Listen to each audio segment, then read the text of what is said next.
नमस्कार, आपण पाहत आहात अदालत टाइम्स न्यूज।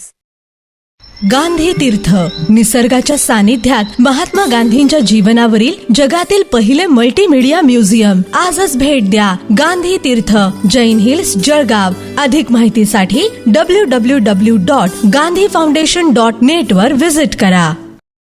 उघड्या डीपीचा मृत्यूचा सापळा, बकरीचा विजेच्या धक्क्याने मृत्यू, हजारोंच्या गर्दीत महावितरणचा निष्काळजीपणा उघड। जळगाव प्रतिनिधी। रथ चौकातील जुन्या बाजार परिसरात महावितरणच्या धक्कादायक निष्काळजीपणाचा प्रकार समोर आला आहे। उघड्या अवस्थेत असलेल्या विद्युत डीपीमुळे आज सकाळी सुमारे 8 वाजता एका बकरीला विजेचा जोरदार शॉक लागून तिचा जागीच मृत्यू झाला। मण्यारवाडा, कोळीपेठ येथील शेख अझीम शेख गुलाम हुसेन यांच्या मालकीची ही बकरी असल्याची माहिती आहे।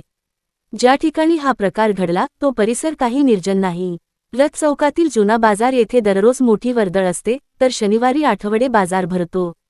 शेतकरी आपल्या शेतातील ताजा भाजीपाला व अन्य माल विक्रीसाठी मोठ्या संख्येने येथे येतात।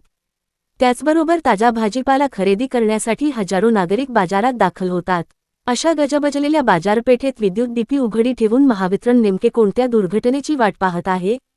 आज एका मुक्या प्राण्याचा जीव गेला, उद्या याच ठिकाणी एखाद्या नागरिकाला विजेचा धक्का लागून अनर्थ घडला तर त्याची जबाबदारी कोण घेणार? बकरीचा मृत्यू ही केवळ घटना नसून भविष्यातील मोठ्या दुर्घटनेची धोक्याची घंटा आहे। बाजारात लहान मुले, महिला, ज्येष्ठ नागरिक, शेतकरी आणि व्यापारी मोठ्या संख्येने येत असताना उघडी डीपी ठेवणे म्हणजे नागरिकांच्या जीवाशी थेट खेळ असल्याचा संताप व्यक्त होत आहे। महावितरणकडून वीज सुरक्षेबाबत मोठमोठे दावे केले जात असताना प्रत्यक्षात बाजाराच्या मध्यवर्ती ठिकाणीच उघडी डीपी नागरिकांच्या जीवाला धोका निर्माण करत असेल तर या दाव्यांचा उपयोग काय? एखाद्या माणसाचा बळी गेल्यानंतरच डीपी बंदिस्त करण्याची वेळ महावितरण वाट पाहत आहे का, असा संतप्त सवाल नागरिक उपस्थित करत आहेत। आज बकरीचा बळी, उद्या कोणाचा?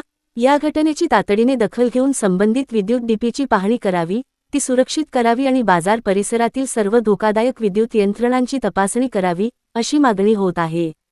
महावितरणने आता तरी झोपेतून जागे व्हावे, कारण पुढचा अपघात नसेल तर तो निष्काळजीपणाचा गंभीर परिणाम ठरू शकतो।